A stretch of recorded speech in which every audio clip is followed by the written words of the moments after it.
Is there a massive cover-up underway in Washington state to stop reporting of the Somali daycare fraud? I think there's enough indicators that there are. Let's get into them. Here we go. Far, far left in power in Washington has begun a full-court press operation to hide information about Somali daycare or adult centers in Washington state. The state, city of Seattle, and legislatures in Olympia are more concerned about Somali fraud making the news than they are about the ripoff of American taxpayers. Did any of you guys watch the hearings, the congressional hearings that were led by Comer from Kentucky? Just a bunch of Democrats saying, "Oh, what about the fraud that the Republicans did?" They couldn't focus on the fact that they've got probably as much fraud has been done to Minneapolis and Minnesota, not $9 billion, something like that. It's probably about the same as the gross domestic product of Somalia for an entire year. I mean, the scale is just massive, massive. I didn't get much from the hearings, but, the feds are on the way. There's 2,000 feds going into Minneapolis. They're going to do a little deep dive. And we've got such a big Somali population here, and we've got so many Somalis that run daycares. I think we've got a cover-up going on. So here's Katie Wilson, the mayor for Seattle. "I stand with Somali child care providers who have experienced targeted harassment." And we've been over this. If you follow my content, we've been over this. But it should be said over and over and over again that going up on a front porch and knocking on the door and saying, "Is this the whatever daycare?" is not targeted harassment. That is just journalism. It's just investigative reporting. It's not harassment. It's the way all things used to be done. And it's the way that state entities, when they go out and do every year, each of these child care centers, they get an annual, just somebody shows up and does an inspection. And how do they do that inspection? Well, they walk up to the front porch and they bang on the door and they say, "Hey, I'm here to inspect your child care." Because if you call them up and say, "Hey, we're going to be by in about a couple of weeks. Are you going to be there?" That gives everybody time to, "Oh, they're coming. Let's get everything all squared away," instead of how it actually is. And condemn the surveillance campaign promoted by extremist influencers. Extremist influencers? What are you talking about? These are not extremist influencers. Jonathan Cho, Cam Higby, they are not extremist influencers. You know what I mean? They go up and ask questions. They might be annoying, but that's if you're a Somali daycare and you have committed hundreds of thousands, if not into the millions of dollars of fraud to the Washington state taxpayer, it might be annoying to have somebody come up and say, "Hey, what's going on?" So if you believe yourself to be the victim of a hate crime, please call this hotline. Yeah, whatever. As she operates out of the biggest city in the state, that's our new mayor. In Olympia, Governor Bob Ferguson has already begun to scrub the identifying information about in-home daycare owners making money from the government, according to reporters covering the story. Journalists have discovered that the state began scrubbing public information about these daycare centers from Washington state government documents in real time by fiat. I mean, this is some wild stuff. I mean, it is. And you know what they're going to say? They already said, I think it was, well, we're just trying to keep things in compliance. We're just trying to keep our data in compliance. And there's folks have noticed that oftentimes where they used to have the address is no longer there on the roll. And we'll get to some of that. And then also the number of children, some of the details that are online are disappearing. They're just going bye-bye. So if everything was on the up and up in Washington state, would you be, wiping out data from the online systems? Would you be cleaning things up? Would you be making things copacetic? Oh, that's not good. Type. Need to get rid of that. Need to get rid of that. Here's an example. This daycare, 𝗨𝗧𝗛𝗪, this is from Cam Higby, which has reportedly taken in $863,000 since 2023. Just do the math. Do the math. $863,000. It used to have 6 available slots, meaning it served only 3 kids. Now the DCYF, that's the Department of Child, Youth, whatever, that regulates daycares, says 0 slots available, and the address has been purged. And there's been a whole bunch of this. So we've got known into the billions in Minnesota. You had Tampon Tim step down from his campaign. He's still going to ride it out to the end of the year as governor. I will be shocked if he actually is able to do that. If he doesn't voluntarily step down, I do not see him continuing on as governor for the rest of the year. Washington Policy Center's Paul Guppy, who is nobody's idea of a political firebrand, he's a really consistent. He's just right there, kind of giving you information. Characterized the bill proposed by State Senator Lisa Wellman as a way to preempt and restrain investigations and accountability across all news media. Let's go take a look at that. Democrat State Senator Lisa Wellman sponsored State Bill 5926 on December 22nd. The legislation aims to extend the public records exemption from applying only to family home child care providers to covering any licensed or certified providers of child care. So, does it seem weird that you're throwing out a bill on December 22nd to extend public records exemption from family child care to covering any licensed or certified providers of child care? Does that seem weird? That seems strange to you? I mean, is this all a coincidence? A coinkydink? I don't think so. She calls for cutting off all access to most information about these centers the Washington taxpayers are subsidizing. She writes in her proposed Senate bill. I said state bill earlier. It should be Senate bill. Legislature further finds that child care providers working in licensed centers and other non-residential care settings also face safety risks, harassment, doxing, and targeted retaliation when their home addresses, personal phone numbers, photographs, and other identifying information are released publicly. Safety risks, harassment, doxing, targeted retaliation. All I have seen are some investigative journalists going up and literally, what's going on here? And then maybe hitting up the neighbors next door. That is not illegal. That is not doxing. That is not harassment.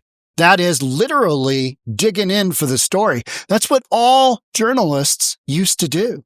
But now, oh, that's harassment. Oh, so sensitive. And we've got Brandy Cruz. Child care centers in Minnesota were donating money to a Somali political candidate in Washington state, whose campaign unraveled after it was revealed that she boarded a bus full of kids and threatened to blow it up. I remember covering that. I don't think I did a main story on it, but these people are unhinged.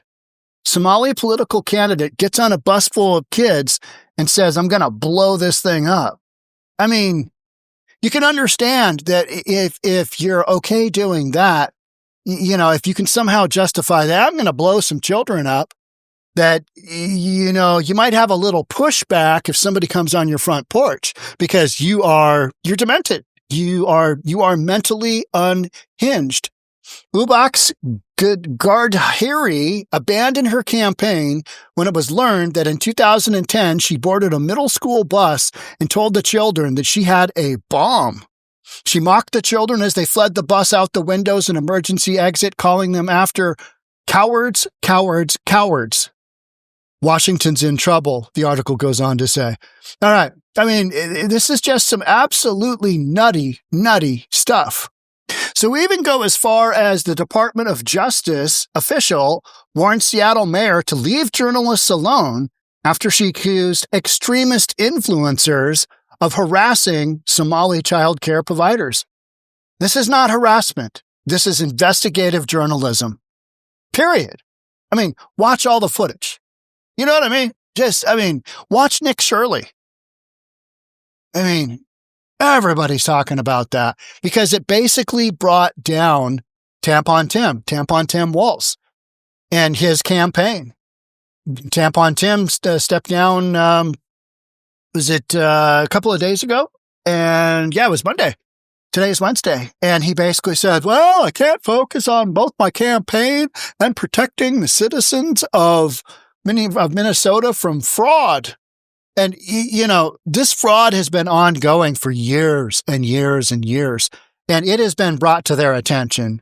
And I think there's a high probability that Tampon Tim gets indicted. I just do. Justice Department official vowed to protect the free speech of citizen journalists Thursday after Seattle Mayor Katie Wilson accused extremist influencers of harassing Somali child care providers in the city. Even in the congressional hearing that I was listening to, you had Democrats saying, this is a racist hearing. And you're like, you got a $1 billion problem here. This isn't based on racism. This is based on fraud into the billions, roughly the same amount, the gross domestic product of Somalia as an entire country. But we're scooping that up from the taxpayers in Minnesota. On the eve of her inauguration, Wilson posted a message expressing solidarity with Somali child care providers in the city who've come under scrutiny. And now they're trying to clean it up. Now they're trying to clean it up as best they can. And you know what? Bring on the feds. Bring on the feds. They just brought 2,000 feds to Homeland Security and Department of Homeland Security, 2,000 agents to Minneapolis. And yeah, that's going well, right? I mean, you got a shoot. Have you seen that shooting? Somebody tried to run over one of the ICE agents, and just some absolute crazy stuff going on. If people just did what they're supposed to do. Seattle's new mayor defends local Somali community. State GOP demands daycare oversight. Yeah, I mean, this thing is out of control. And in the meantime, I think you really do have a cover-up going on here. Let's hear Katie Wilson. She is I know you want to hear from her. She's our new socialist mayor. And she's coming out of the gates with some interesting stories, let's just put it that way, of which I'm covering. Even before her inauguration, Katie Wilson stepped into the national debate about the funding of Somali-run child care centers. Common News senior reporter Chris Daniels has more. All eyes are now on Katie Wilson, officially the city's mayor. I will faithfully conduct myself as the mayor of the city of Seattle. Officially entering a national conversation. I had the honor of being noticed by the President of the United States, who called me a very, very liberal/communist mayor. Which is true. 100% true. Yeah, she's socialist, but, about the same.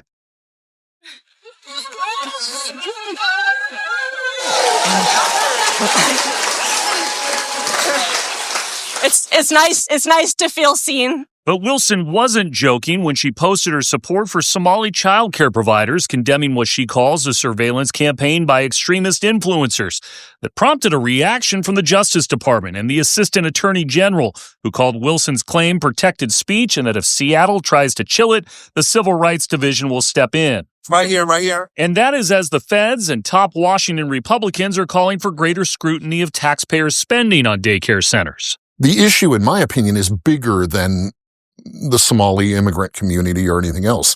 State Rep and Washington GOP Chair Jim Walsh echoing the calls for further investigation. His colleague 𝗨𝗥𝗘𝗠𝗓 has floated a bill requesting an outside audit. We're not doing the due diligence to look into who we're paying. And while Wilson did not take questions from reporters, as a Somali immigrant Muslim American, 𝗣𝗢𝗡𝗑𝗏, who helped introduce the mayor, did. You believe that there's widespread fraud in the Somali community in Minnesota or in Washington State? I don't believe there's widespread fraud at all. I definitely believe that there are bad actors in every community, but I don't think that blanket statements across the board in any community are valid. This is your city. The debate is... And, I would agree with that too. But the percentages of who is committing the fraud in Minneapolis are so high. And you got 98 convictions, 92 convictions, and 85 of those are Somalian. What it comes down to is just, the optics are that Somalians are involved in this to a much higher degree than any other nationality that we've got going on. Now a challenge for the mayor from day one, and the scrutiny more intense with the eyes of Seattle and Washington. And then we've got Jonathan Cho and Cam Higby. They are locally doing what Nick Shirley did in Minneapolis. They are literally going on doors and banging on doors. Here's a segment from Ari Hoffman, the Hofffather. And he has both Jonathan Cho and Cam Higby on, and they're talking about how the cover-up is happening in real time based on, what the information they've been looking at online, going out and banging on doors, and now looking online again and seeing what's going on. Here we go. Journalist Jonathan Cho and Cam Higby. Gentlemen, thanks so much for being with us today. Thanks for having us. Such a pleasure. Happy New Year, Ari. Happy New Year to you too, buddy. I'll start with you, Cam. Cam, you've been deep diving into all these websites locally that show how much money is going to these daycares that claim they have people in them and really doesn't. And more shockingly, it seems like that data is starting to change. Yeah, I noticed that when I was going through some of these DCYF records for the places that Jonathan and I have been visiting, I distinctly remember at least some of them definitely having the address for the daycares on the website, and suddenly they're no longer there. And most shockingly, and also most importantly, we've been using the maximum licensed capacity of the daycares and the total available slots, which are both listed on the DCYF website for each daycare. Those are suddenly disappearing. Where it used to show the equation would result in 3 or 2 children enrolled in the daycare total. Now the total slots available is completely blank, or it says 0. Fascinating. Now, this is going to drive you over the wall. I haven't told either one of you yet, but I just got an email from the Department of Children, Youth, and Family, whose website you've been digging into. This is what they officially said. We are in the process of updating our entire website to comply with the federal ADA requirements, so there may be some changes over time across the entire website. Okay, you guys chose to do this over the holiday season when you had no employees actually working? I don't believe you. Cam, what do you say when you hear something like that? Yeah, it sounds like the same total retcon BS. And again, all this is my personal assessment and opinion. It sounds just like when there was a Somali daycare owner seemingly looking for a lawyer to sue Jonathan and I. They say that now they're not able to run their daycare business because of us. That's why there's not a legitimate daycare business, is because we're bullying them. Let's work that through. Let's just take a second and think that through. So Jonathan Cho, Cam Higby, knock, knock, knock. Hey, daycare here. Yep, or nope, or come on in, or whatever. How would that preclude you from running a daycare? I mean, unless the state is already involved and the state has said nope, which we haven't heard anything about, as far as they just go ahead and shut the daycare down because clearly they're committing fraud. Well, if that's the case, and the state already knows, and this is the hot potato that we're talking about, right? So is that a possibility? Sure, anything's on the table at this point, and the cover up from our state attorney general and Katie Wilson, our mayor. I mean, even our governor has stepped in on this, saying, "Oh, there's harassment going on." If these daycares aren't doing anything wrong, if they're not taking money that they aren't owed, they haven't earned, they got nothing to worry about. But there's a whole lot of what I consider shenanigans happening. I mean, I'm not saying that 100% we can prove this right now, but the odds are, and the optics are such that it doesn't look good. How about that? Doesn't look good. And so from the standpoint of, if I were to say a cover-up's happening, yeah. That's why we're doing this podcast, because the odds of stepping back and saying there's no cover-up going on, I wouldn't bet on that. I just wouldn't. Because look at the facts. You've got changes happening online. You've got people going out. You got people really worked up. You got people throwing in legislature that precludes from, basically hides these daycares from any kind of investigation. Make that make sense, right? So who's going to investigate these people? The state? I mean, you know what I mean? I'm sure. Yeah. Yeah. And when Nick pays the place in Minnesota a visit, they say, we were robbed from the inside and all of our records were stolen. Okay. Yeah, exactly. Everybody keeps records on pieces of paper inside next to a water heater, right? That's what I saw in those pictures. Jonathan, over to you. You guys have been knocking on these doors. And it seems like these people don't even know there was ever a daycare at their house. I mean, we can give them benefit of the doubt and say, okay, maybe their mailing address is their house and the daycare somewhere else, but that doesn't seem to be what's going on here, does it? Yeah, and let me give you some quick context. We're also working with an incredible citizen journalist by the name of Kristen Magnuson, who actually broke the initial story outlining and listing more than 500 Somali-run daycares in the state of Washington. And from there, we pretty much did background in a lot of these daycares, but it was sort of a divide and conquer strategy, and it was really a game of darts, and we're hoping some of these would hit. The only way to verify, whether or not these daycares were legit or to find out how they were being operated was to go door to door from places like Kent, Federal Way, South Seattle, SeaTac. The list goes on and on and on. But Cam and I uncovered at least 4 what we're now calling ghost daycares.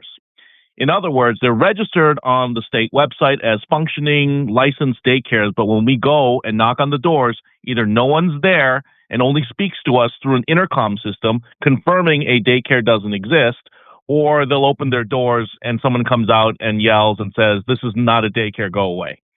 So those are the ones, at the very least, that my law enforcement sources at the federal level are even saying should be investigated for potential fraud. Otherwise, for the most part, we got, places where they didn't have applications ready for us. When we arrived, they were just scrambling. No signs of any kids, no playground equipment. And I want to be very clear. We're not saying every single Somali-run daycare is fraudulent or problematic. In fact, Cam and I talk about this a lot. We're hoping that the vast majority are not. And if the ones who are being run legitimately don't want to have anything to do with this, they should be condemning the alleged fraudster. So it's still very early on in this investigation. And at the end of the day, this is, again, on DCYF, the agency responsible for not only funding, but then investigating claims of fraud. Right. And it would be a cover up by DCYF. And that's who would be scrubbing this stuff, right? I mean... And when I reached out to them, they said, we do X amount of investigations per year, but that fell far, far short of how many daycares there actually are in Washington. Seems like if somebody... I think there's 5,000 plus, like 5,500 daycares, of which 528 are run by Somalis. Reports a problem, then they might show up. Cam, how did it feel to be singled out, or you and Jonathan singled out as extremist influencers by people like our new socialist mayor of Seattle, by people like our attorney general, by people like Bob Ferguson? Does that make you feel like you're doing your job really well? It actually does make me feel like I'm doing my job really well. And I mean, Jonathan and I think have been very clear. We are not saying with 100% certainty that these places are absolutely committing fraud. Something is definitely going on. This one place that we visited, which has received $2.4 million just since January of 2024. There is no chance that something bad is not happening there. Let's run the numbers there. $2.4 million since January of 2024. Okay. So you got 24 months, you got $100,000 a month, right? You got $100,000 a month. How many kids do you need to have per child to get reimbursed that much money? It's my understanding that you might get reimbursed $1,000, something like that. Maybe it's $1,500. Even if it's $2,000 a month, which, how much is childcare? It is outrageously expensive, right? And is it $2-3 in Seattle? I think so, per month. I mean, it's insane. You got to be making so much money to have that make sense. And that's the thing. And that's why the state says, all right, we're going to help out with this. But $2.4 million over 24 months, How many children do you have at your daycare? Do the math. You know what I mean? Do the math. It's physically impossible. So what is going on? That's what people are saying. Something illegitimate is not happening there. It might be happening on the state level. It might be happening from the daycare itself, and it might be happening from both. We actually confronted the mayor about this, Jonathan and I, and they refused to answer any questions during her inauguration. Yeah, I think it was more than that. They even had the first speaker was somebody who was talking about how extreme you guys were and how you're threatening the Somalian community. And I'll just tell you, while I was in Israel, I actually waited for the time difference, and I made some calls to some of the daycares that were on my radar.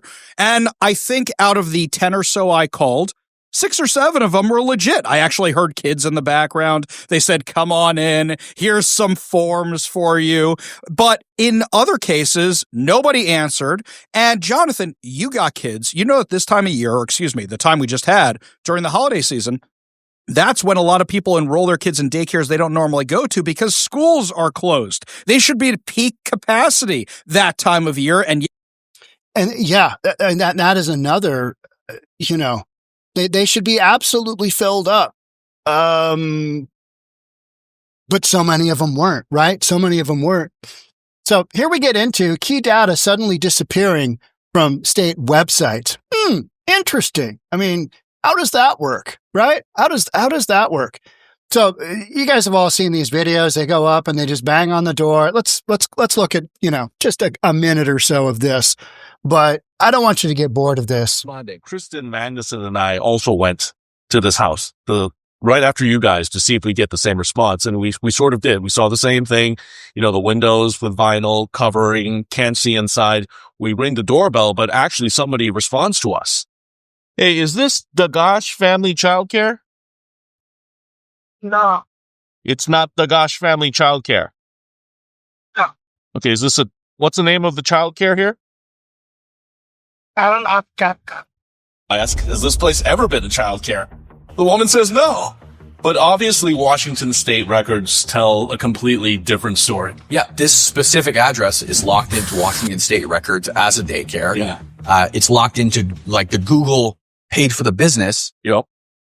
Is this address. Right? And it's up to date with licensing. The numbers here. Okay, Kristen. So we just visited 𝗥𝗘𝗔𝗦𝗢𝗥𝗘𝗏 Family Childcare. This address was confirmed online. They get $23,260 in October. They have made $210,000 just this year. And how many kids again is this place registered for? Oh, that's the fun part. 3 kids. So, I mean, just do the math alone.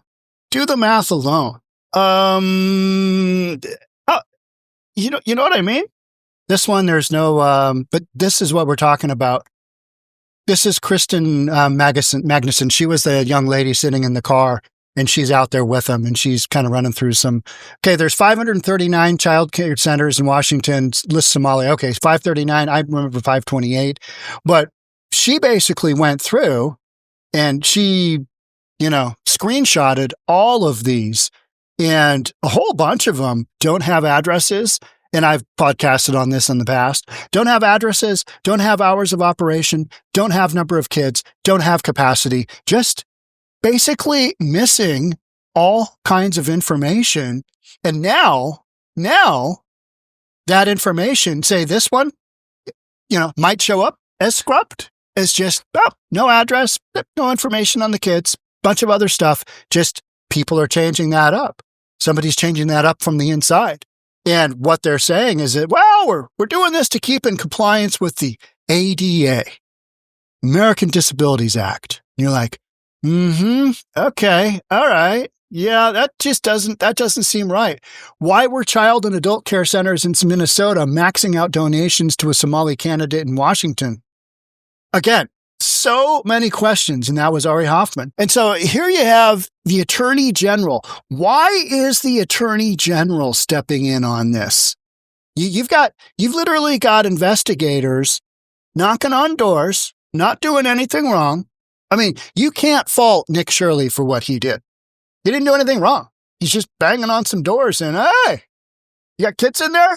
And he's not saying, I want to give them some candy. He's saying, are you running a legit daycare? Let's hear Nick Brown, our esteemed Attorney General. It just feels like when these guys are when they're all commenting on this, when they're all involved with this, the optics are horrific, and it just feels like there's a cover-up going on. That's what it feels like. Because look at exactly what happened in Minneapolis, to the point where, you've got the vice presidential candidate for the 2024 elections stepping down from his governor campaign, running for the third time in Minnesota, stepping down because he's going to, he needs to focus on the fraud event happening. And you're like, let's hear Nick Wilson. In Washington, Attorney General Nick Brown is responding to alleged harassment and claims of fraud targeted at daycares run by Somalis in the state. Local Somali Americans have expressed outrage over fraud cases against unrelated Somali nonprofits in Minnesota, which now appears to be fueling the doxing and harassment of Somali child care providers in Washington state. AG Brown says his office is in touch with the State Department of Children, Youth, and Families. In a statement, he said in part, quote, showing up on someone's porch threatening or harassing them isn't an investigation. Neither is filming minors who may be in the home. If you think fraud is happening, there are appropriate measures to report and investigate. Go to DCYF's website to learn more. In Washington, when your attorney general speaks up on the issue, that's when you're like, what do we got going on here? What is happening here? If there were some kind of violent confrontation, I could understand that. Showing up on someone's porch, threatening or harassing them isn't an investigation. Neither is filming minors who may be in the home. Okay. But when you're bringing that up and state records are being scrubbed and you've got numbers that just don't make any sense whatsoever, getting a couple $1,000,000, how many kids you got in there? I mean, all you got to do is the math, right? Gross revenues they got divided by the number of kids, or divided by the number of, potential kids, number of, months, and you can figure out the math. The math doesn't math. The math does not math. All right. So that's the cover up going on in Washington state, or alleged cover up. Let's go there. I mean, you got some information that makes it look like a cover up. Is it actually happening? Time will tell. We'll find out. I'd love to have the feds come and just investigate Washington state. That might be a possibility. Because Trump does not like Washington state. He's already singled out the new mayor. Yeah, she's, liberal/communist. 100% true. Here is what a Republican state is doing. This is what all states should be doing right now. Instead of saying that investigative journalists are, harming people, they're breaking the law. I haven't seen an example yet of somebody breaking into a home. Hey, where's your child care kits? I haven't seen a single example of that. You know what I mean? And yet you've got elected officials basically stating that, outright stating that. And it's just simply not true. It's not true. But here is what a Republican does. This is Greg Abbott. Greg Abbott orders Texas child care fraud probe after Minnesota scandal raises national alarms. Isn't that what Washington state should be doing? Isn't that what all states should be doing? Hey, you know what happened in Minneapolis and Minnesota? Maybe that's going on here too. Let's get out from underneath this. Let's get out ahead of this. Let's do an investigation and we'll see what we see. Let's get some independent third party in here and take a look at the books. If they come up with stuff, we'll address it. Texas Governor Greg Abbott is directing state agencies to investigate potential child care funding fraud following national scandal. Recently, Trump administration and independent journalists uncovered potential systematic fraud in subsidized child care systems in states like Minnesota. Such fraud will never be tolerated in Texas. Today, I directed Texas state agencies, to take proactive steps to prevent, detect, and eliminate misuse of taxpayer funds to protect the integrity of Texas Child Care Service Program.